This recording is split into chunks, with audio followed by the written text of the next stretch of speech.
Maharashtra TV news, आवाज सर्वसामान्यांचा। Breaking news. Chalisgaon new English school and junior college Shirasgaon विद्यालयात महिला मुक्तीदिन सावित्रीबाई फुले जयंती उत्साहात साजरी। या कार्यक्रमाचे अध्यक्षस्थान विद्यालयाच्या ज्येष्ठ उपशिक्षिका SD पाटील मॅडम यांनी भूषवलं, तर प्रमुख पाहुणे विद्यालयाचे प्राचार्य SM पाटील सर होते। सर्वप्रथम अध्यक्ष, प्रमुख पाहुणे व विद्यालयाचे पर्यवेक्षक SN निकम सर यांच्या हस्ते प्रतिमेचं पूजन तथा माल्य अर्पण करण्यात आलं। इयत्ता 7वीच्या विद्यार्थिनींनी सुंदर असे स्वागत गीत म्हटले।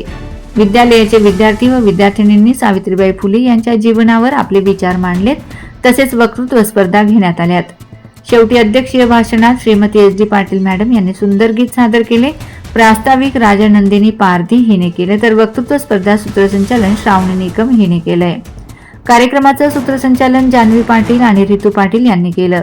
आभार प्रदर्शन मयुरी पाटील हिने केलंय। वंदे महाराष्ट्र उपसंपादक प्रमोद वैष्णव यावेळी उपस्थित होते। कार्यक्रम यशस्वीतेसाठी सर्व शिक्षक शिक्षकेतर बंधू भगिनी यांचे अनमोल सहकार्य लाभले।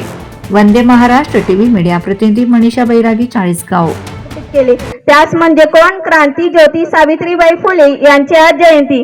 आदरणीय व्यासपीठ, गुरुजन वर्ग व माझ्या समोर बसलेले माझे बंधू भगिनींनो, सावित्रीबाई फुले म्हणजे केवळ नाव नाही। सावित्रीबाई फुले म्हणजे केवळ नाव नाही, तर ते एका क्रांतीचे प्रतीक आहे।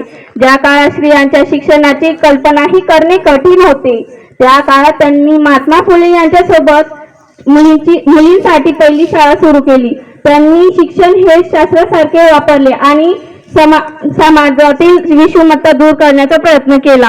150 वर्षापूर्वी स्त्री पुरुष समानता व सामाजिक न्याय प्रस्थापित करण्यासाठी चळवळ उभारून तत्कालीन रूढीप्रिय अवस्थेशी कडवी झुंज कोणी दिली, तर ते फुले दाम्पत्य यांनी दिली। बालविवाहाला विरोध करून ते थांबले नाही, बालविवाहाला करून ते थांबले नाही, तर विधवांचा पुन्हा विवाह करण्याचे सामाजिक उत्तरदायित्व त्यांनी मोठ्या हिमतीने पार पाडले। विधवांच्या पुन्हा विवाह मान्यता मिळवण्यासाठी त्यांनी इंग्रज सरकारपुढे आग्रही मागणी केली आणि सामाजिक कार्यात फुले दाम्पत्य यश येऊन त्यास इसवी सन 1856 मध्ये मान्यता मिळाली।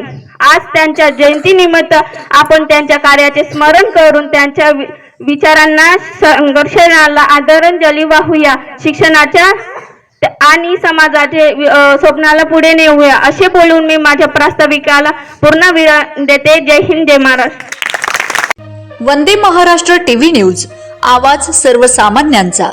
अशाच नवनवीन बातम्या पाहण्यासाठी आमच्या चॅनलला सबस्क्राईब करा, बेल आयकॉनला क्लिक करा।